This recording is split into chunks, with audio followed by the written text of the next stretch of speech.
I am your English teacher Moganapriya speaking. Today in this class we are going to see the first unit poem, The Castle, written by Edwin Muir.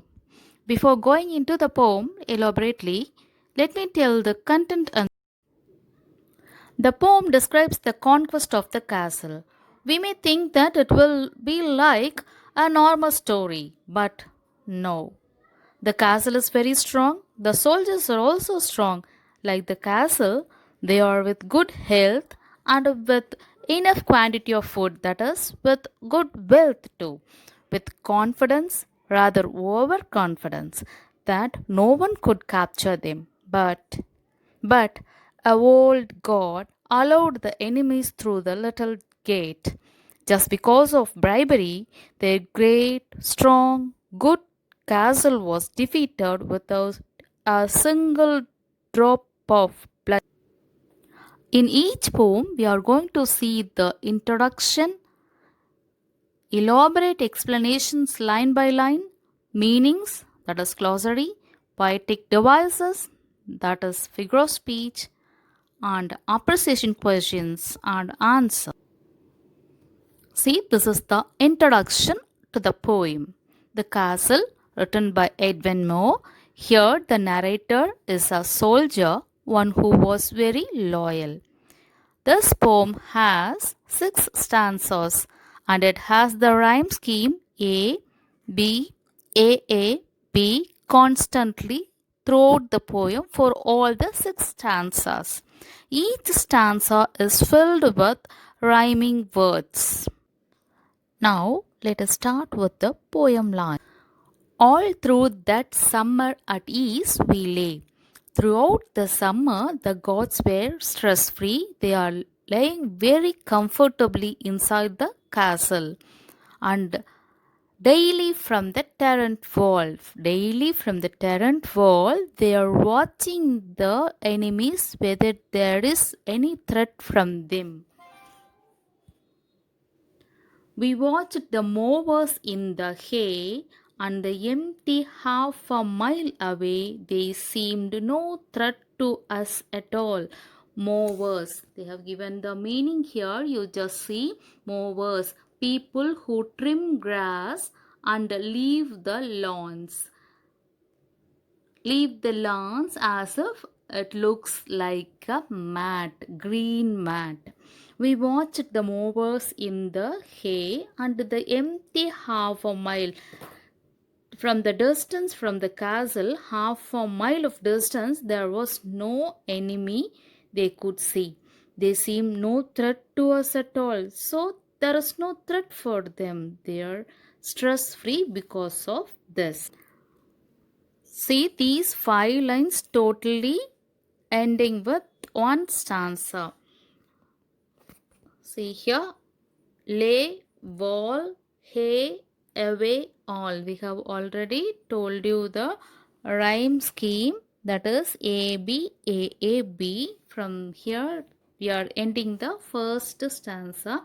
In the first stanza, we have seen throughout the summer, the gods were enjoying their time and they are seeing the enemies whether there is any threat to them. To clarify that, they are watching the enemies from the turret wall, and at a distance of half a mile they could not see any of the enemies from the castle or away from the castle.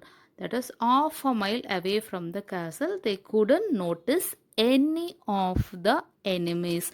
So according to them, they are very safe inside the castle. That is very strong castle.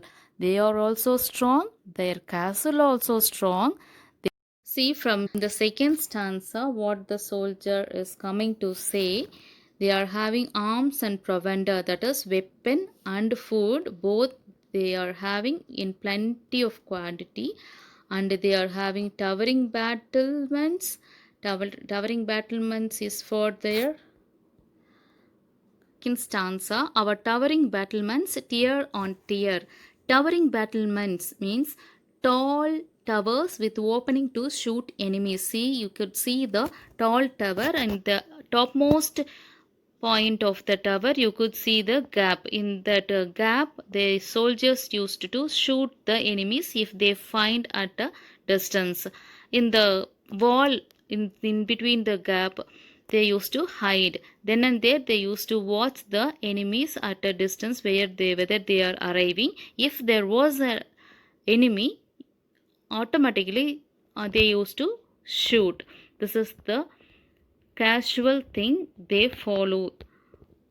Friendly allies drawing near. Friendly supporting countries. Friendly means armed forces. Friendly armed forces drawing, coming near on every leaf summer road. On every summer, they are also used to come to their place for protecting them.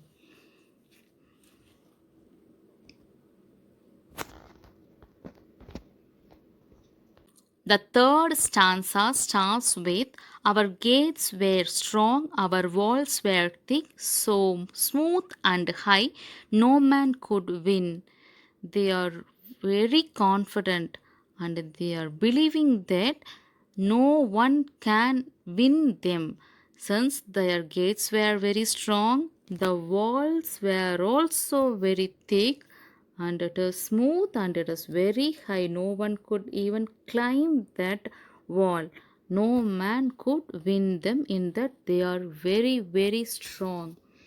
And in the third line, a foothold there, no clever trick could take us dead or quick. Only a bird could have gotten. Foothold as the soldier. Here they have given us advantageous position, but the meaning of foothold is a place from which an advanced military operations is made. That is the position, advantageous position. That explanation I have told you. It is the safest place. No clever trick. Nobody can do any clever trick to win them. No, at the same time, nobody can take them either alive or quick, means or dead or alive, dead or quick.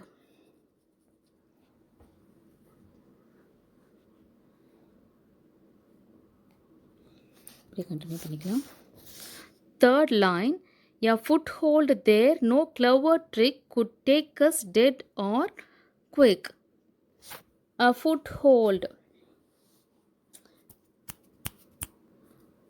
A foothold there, no clever trick could take us dead or quick.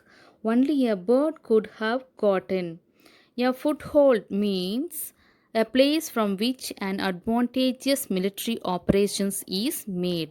That is, here they have given us advantageous position for the soldiers. No clever trick could take us dead or quick. Nobody can do any of the clever trick to take them either as dead or quick, means alive. Only a bird could have gotten. If at all anybody want to come in, it can be done only by the flying bird. It fly very high, no? So only a bird can come into the castle. Except that, nobody can enter into the castle. They are very, very confident in that. In the third stanza, they are very, very strong that they are in a very safest place. Nobody can enter into that much strong place. And the fourth stanza starts with, what could they offer us bite? What could they can offer as a bite, as a bribery? Why they are asking this question means, our captain, that is their captain, was brave and we were true. These two things are their bravery and then truthfulness.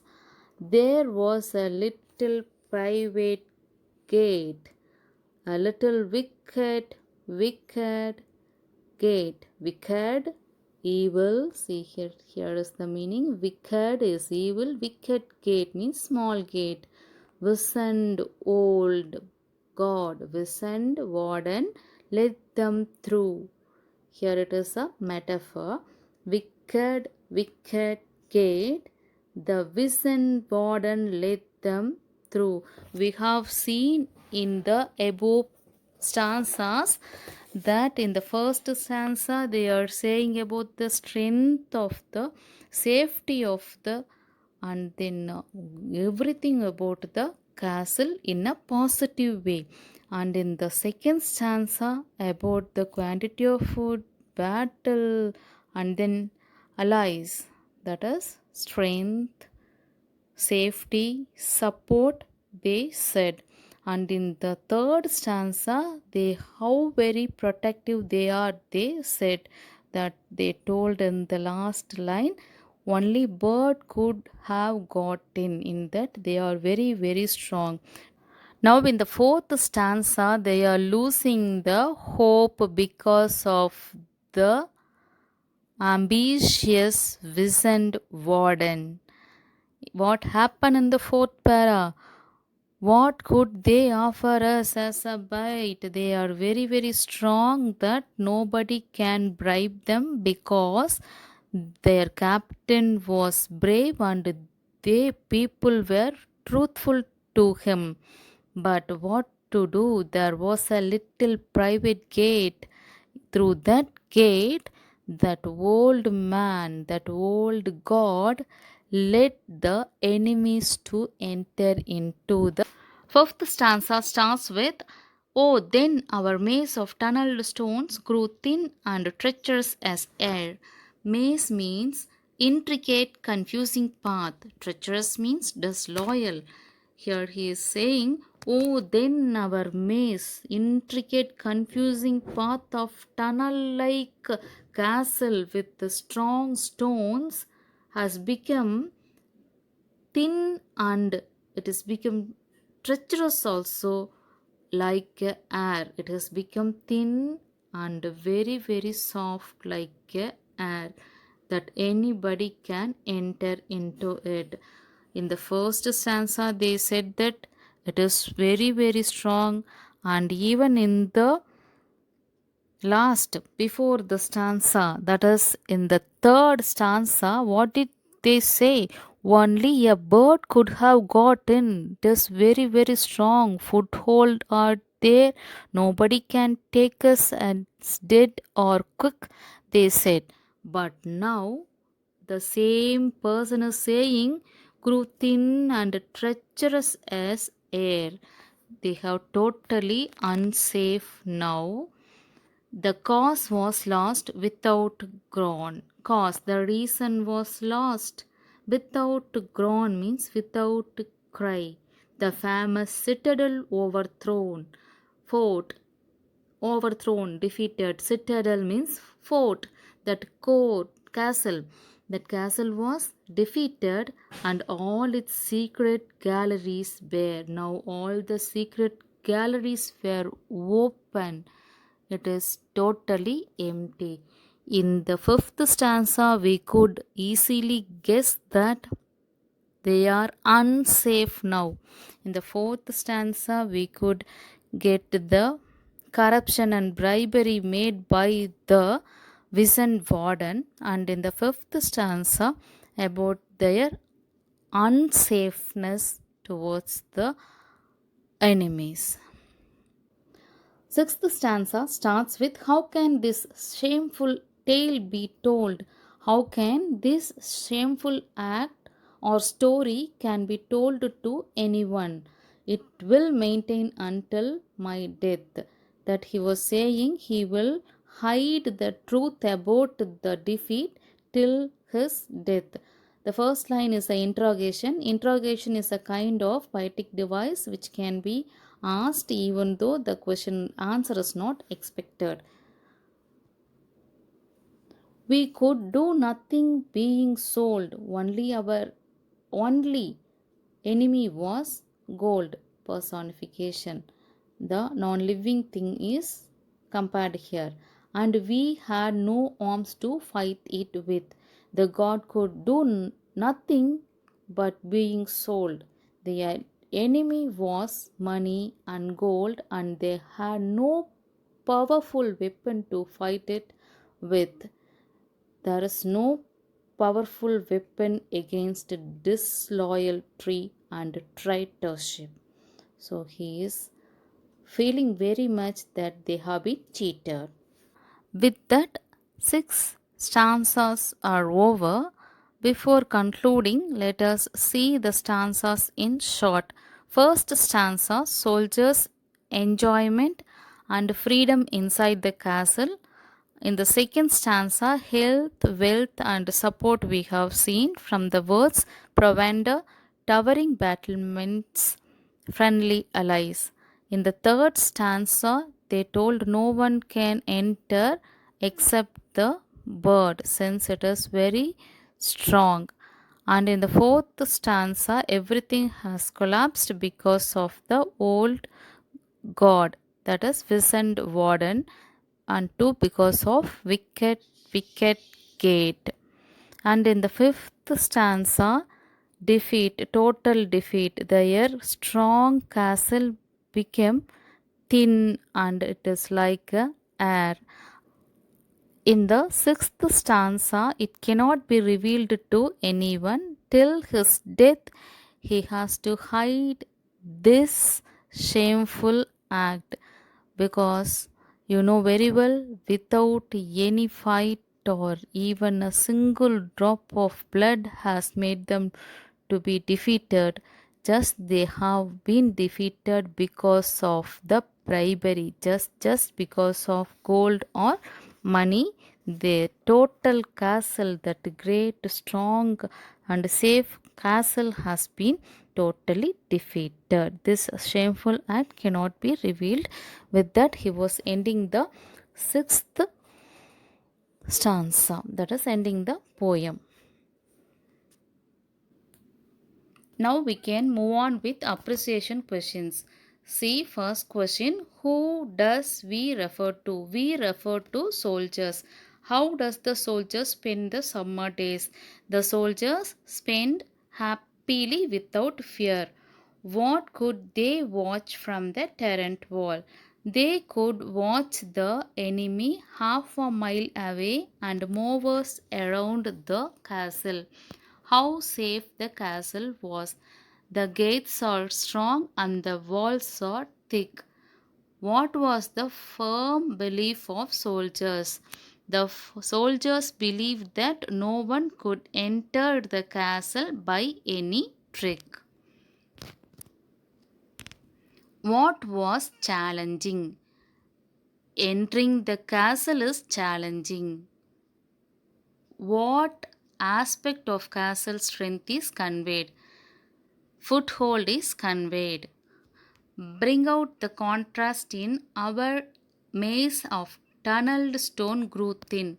Stone walls of the underground passage grew thin as air. What happened to the castle? The castle was captured by enemies. Why couldn't they do anything? They couldn't do anything against human greed for gold. Why did they feel helpless? They had no weapon to fight against human greed. Let us see the poet's introduction. Edwin Muir was renowned Scottish poet, novelist, translator, and critic. He is remembered for his vivid, means very clear poetry. At 14, his family lost their farm. In few years, he lost his father, mother, and two brothers. In 14 years, their total family has lost their farm, and few years later, Edwin Muir totally lost his family. He worked in factories that burned bones into charcoals. These bitter experiences helped him to write poems at later ages. He began writing poetry at a relatively old age, and over the course of several years, he worked out an individual philosophical style for which he gained recognition later in his life. In the early years, he was very poor, and after few years, he totally lost his family, and he hard worked, and this hard work made him to write a very good poem. His first poem and chorus of the newly dead contain Muir's initial attempts. Muir's later collections include variations on a time theme, the Narrow Place, the Voyage, and other poems, the Labyrinth, and One Foot in Eden from 1946 to 1949. He was director of the British Council in Prague and Rome. In 1955, he was made Norton Professor of English at Harvard. In this class, we have seen the poem line explanations and few of the appreciation questions. Just I have shown you what does the appreciation question mean. In the next class, we can see line by line appreciation questions and the poetic devices too.